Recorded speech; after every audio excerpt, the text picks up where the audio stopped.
Hi friends, welcome to Telugu education tips YouTube channel. Friends, ఇవాళ వీడియోలో నేను మీతో డిస్కస్ చేయబోతున్న టాపిక్ ఏంటంటే ఏపీ పాలిసెట్ 2021కి సంబంధించి కౌన్సిలింగ్ ఫీజు అనేది మనం ఎలా పే చేయాలి అన్న దాని గురించి స్టెప్ బై స్టెప్ వీడియోలు అయితే డిస్కస్ చేసుకోవడానికి అయితే ట్రై చేద్దాం. వీడియో అనేది ఇంట్రెస్టింగ్గా యూస్ఫుల్గా ఉంటుంది, పూర్తిగా చూడడానికి అయితే ట్రై చేయండి. ఎగ్జాక్ట్గా నేను వీడియోలో ఎలా చెప్తున్నానో అలా ఫాలో అయినట్టయితే మీరే ఈజీగా ఫీజు అనేది పే చేసేయచ్చు. అదేం పెద్ద విషయం అయితే కాదు. క్లియర్గా నేను ఎలా స్టెప్ బై స్టెప్ అనేది వీడియోలో అయితే చెప్తాను, వినడానికి అయితే ట్రై చేయండి.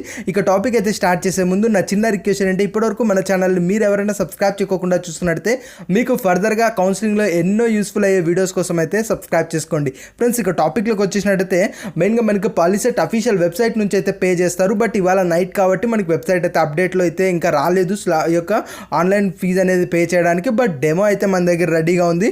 మీకు ఎగ్జాక్ట్గా వెబ్సైట్ ఓపెన్ చేస్తే ఎలా ఉంటుందని క్లియర్ కట్గా మీకు ఇక్కడైతే ఇచ్చారు, ఒకసారి గమనించడానికి అయితే ట్రై చేయండి. ఫ్రెండ్స్, మెయిన్గా మీరు పే చేయాలంటే మీ దగ్గర కావాల్సింది ఏంటంటే మెయిన్గా మనకి ఏదైతే పాలిసెట్కి సంబంధించి హాల్ టికెట్ నెంబర్ ఉంది కదా, హాల్ టికెట్ నెంబర్ కావాలి. దాంతోపాటు మీకు ఎంత ర్యాంక్ వచ్చి ఉంటుంది కదా, ఆ ర్యాంక్ అనేది కావాలన్నమాట. ఈ రెండు మీ దగ్గర ఉన్నట్టయితే మీరు ప్రాసెసింగ్ ఫీజు అనేది పే చేసేయచ్చు. ఫ్రెండ్స్, ఏదైతే మనకు ఈ యొక్క పాలిసెట్ అఫీషియల్ వెబ్సైట్ అనేది ఇంకా అప్డేట్ అయితే అవ్వలేదు. అప్డేట్ రాగానే ఇక్కడ మీరు ఇది అఫీషియల్ వెబ్సైట్ అనమాట. ఇక్కడ మీరు క్లియర్గా చూసుకున్నట్టయితే మనకి ఇక్కడ పైన home, about web counselling, contact అనులే అక్కడ మీకు పే ప్రాసెసింగ్ ఫీజు అని ఒక ట్యాబ్ అయితే రావడం జరుగుతుంది. ఆ ట్యాబ్ మీద మీరు క్లిక్ చేయగానే ఎగ్జాక్ట్గా ఇప్పుడు మీరు స్క్రీన్ పైన చూస్తున్నారు కదా, ఈ పోర్టల్ మీకు ఓపెన్ అవ్వడం అయితే జరుగుతుంది. గుర్తుపెట్టుకోండి, మీరు దాని మీద క్లిక్ చేయగానే మీకు ఈ పోర్టల్ అనేది ఓపెన్ అవుతుంది. ఇక్కడ మీకు ఆన్లైన్ ఫీజు పేమెంట్ చోట మీ ఏపీ పాలిసెట్కి సంబంధించి హాల్ టికెట్ నెంబర్ అడుగుతారు. ఆ తర్వాత మీకు ఎంత ర్యాంక్ వచ్చిందో అడుగుతారు, అది ఎంటర్ చేయాలి. ఆ తర్వాత మీకు ఇక్కడ ఏదైతే 2WVCW అని కనబడిస్తుంది కదా, అది మీరు ఇక్కడ ఎంటర్ క్యాప్చా అన్న చోట మీరు ఎంటర్ అనేది చేయాలన్నమాట.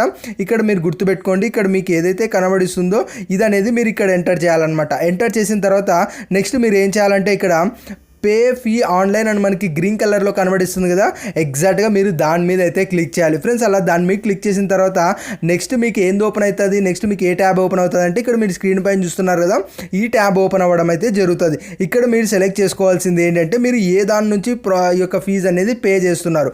ఇక్కడ క్రెడిట్ కార్డ్ అయితే క్రెడిట్ కార్డ్, డెబిట్ కార్డ్ అయితే డెబిట్ కార్డ్, దాంతోపాటు debit card with ATM pin అంటే ఏటీఎం పిన్ యూజ్ చేసి డెబిట్ కార్డ్ ఏదైతే ఉంటుందో అది ఒకవేళ దాని నుంచి యూజ్ చేద్దాం అనుకుంటే మీరు ఇది సెలెక్ట్ చేసుకోవచ్చు. లేదు ఇంటర్నెట్ బ్యాంకింగ్ ఉందంటే ఇంటర్నెట్ బ్యాంకింగ్, లేదు అంటే ఏదైనా వాలెట్స్ ఉంటాయి కదా మనకి ఫోన్పే కానీ, లేదంటే మనకి ఏమైనా కొన్ని పేటిఎం వ్యాలెట్స్ కానీ ఇలా అయితే ఉంటాయి కదా, వాటి నుంచి పే చేయాలంటే ఇది. మెయిన్గా ఈ ఐదిట్లో మీరు ఏదో ఒకటి అయితే సెలెక్ట్ చేసుకోవచ్చు. మెయిన్గా చాలామంది ప్రిఫర్ చేసేది ఏంటంటే డెబిట్ కార్డ్ అనేది ప్రిఫర్ చేస్తారు. డెబిట్ కార్డ్ అంటే ఏం లేదు, ఏటీఎం కార్డు మీ నెంబర్ అనేది ఇక్కడ మీరు ఎంటర్ చేయాల్సి ఉంటుంది. మీరు ఏటీఎం కార్డు మీకు క్లిక్ చేసుకున్న వెంటనే మీకు ఇక్కడ ఏదైతే డీటెయిల్స్ వస్తున్నాయి కదా, కార్డ్ నెంబర్ అని ఇలా రావడం జరుగుతుంది. ఇక్కడ మీ ఏటీఎం కార్డ్ నెంబర్ ఎంటర్ చేయాలి. మీ యొక్క కార్డుకి సంబంధించి ఎక్స్పైరీ మంత్ ఉంటుంది, ఇయర్ ఉంటుంది. మీరు కార్డ్ బ్యాక్ సైడ్ చూసినట్టయితే సివివి నెంబర్ అని కూడా కనబడిస్తుంది, అది కూడా ఎంటర్ చేయాలి. ఆ తర్వాత మెయిన్గా కార్డ్ హోల్డర్ నేమ్, ఆ యొక్క అకౌంట్ ఎవరిది అన్నది మీరు ఎంటర్ చేయాలి. ఇక్కడ స్టూడెంట్ది ఎంటర్ చేయాలని ఏం లేదు, మీ పేరెంట్స్ది ఎంటర్ చేయొచ్చు, మీ రిలేటివ్స్ది కూడా ఎంటర్ చేయొచ్చు. ఎంటర్ చేసిన తర్వాత మేక్ పేమెంట్ అన్న దాన్ని మీకు క్లిక్ చేసినట్టయితే ఆటోమేటిక్గా మీరు అనేది పేమెంట్ పేజ్కి అనేది వెళ్ళిపోతారు. అక్కడ మీకు ఏమొస్తుందంటే మీకు ఒక పేమెంట్ గేట్వేస్ అనేది ఓపెన్ అవుతాయి. మీకు మొబైల్ నెంబర్కి ఒక ఓటీపీ రావడం జరుగుతుంది. ఆ ఓటీపీ ఎంటర్ చేసి మీరు సబ్మిట్ మీద క్లిక్ చేయగానే మీకు అనేది ఫీజు అనేది పే అయిపోతుంది. ఇక్కడ గుర్తుపెట్టుకోండి, ఎవరైతే పే చేస్తున్నారో వాళ్ళు డెఫినెట్గా వాళ్ళ ఇంట్లో వాళ్ళది కానీ వాళ్ళ రిలేటివ్స్ది కానీ ఏటీఎం కార్డ్స్ యూజ్ చేయడానికి అయితే ట్రై చేయండి. ఇన్ కేస్ మీరు మీ సేవలో కానీ నెట్ సెంటర్లో కానీ అప్లై చేస్తున్నా మీ యొక్క ఫాదర్, మీ యొక్క మదర్, మీ రిలేటివ్స్ ఏటీఎం కార్డే యూజ్ చేయడానికి ట్రై చేయండి. ఎందుకంటే ఫర్దర్గా మనకి ఏమన్నా రీఫండ్ ఇష్యూస్ ఉన్నా కూడా ఎలానో మీదే అకౌంట్ నుంచి పే చేసి ఉంటారు కాబట్టి మీ అకౌంట్లోకే రీఫండ్ అనేది అవ్వడం అయితే జరుగుతుంది. ఆ తర్వాత నెక్స్ట్ ఏం చేయాలంటే మనకు ఫీజు అనేది పే చేసిన తర్వాత మీకు ఇలా రావడం అయితే జరుగుతుంది అనమాట. గమనించండి, మనకు ట్రాన్సాక్షన్ సక్సెస్ఫుల్ అని ఇలా రావడం జరుగుతుంది. ఆ తర్వాత దాని కిందనే ప్రింట్ అని ఒక ఆప్షన్ కూడా ఉంటుంది.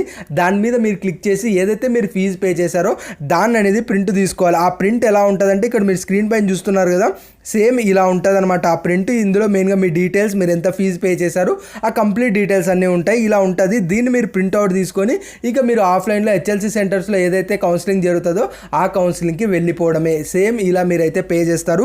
గుర్తుపెట్టుకోండి, ఫస్ట్ మీరు అనేది ఈ యొక్క ఏదైతే పే ప్రాసెసింగ్ అంటే పే ఫీ ఆన్లైన్ అన్న దాన్ని మీరు క్లిక్ చేస్తారు. ఈ పోర్టల్ ఓపెన్ అవుతుంది, డీటెయిల్స్ ఎంటర్ చేస్తారు, మీ డీటెయిల్స్ రావడం జరుగుతుంది.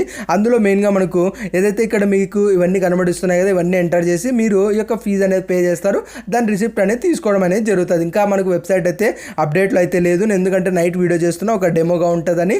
వెబ్సైట్ అప్డేట్ అవ్వగానే ఫర్దర్గా కూడా నేను వీడియోస్ చేయడానికి అయితే ట్రై చేస్తాను. ఫ్రెండ్స్ గుర్తుపెట్టుకోండి, ఇంకా చాలా టాపిక్స్, చాలా రేర్ క్వశ్చన్స్, చాలా మైండ్లో రన్ అయ్యే చిన్న చిన్న క్వశ్చన్స్ గురించి కూడా ఆ వీడియోస్ అనేవి రాబోతున్నాయి. డెఫినెట్గా వీడియోస్ అయితే మిస్ అవ్వద్దండి. ఇది ఫ్రెండ్స్ మెయిన్గా మనం ఇవాళ వీడియోలో అయితే తెలుసుకున్నది. వీడియో నచ్చినట్లయితే లైక్ చేయండి. మరి ముఖ్యంగా మన తెలుగు ఎడ్యుకేషన్ టిప్స్ యూట్యూబ్ ఛానల్ని మీరు ఎవరైనా సబ్స్క్రైబ్ చేయకుండా చూస్తున్నట్టయితే మీకు యూస్ఫుల్ అయ్యే ఇలాంటి వీడియోస్ కోసం అయితే సబ్స్క్రైబ్ చేసుకోండి.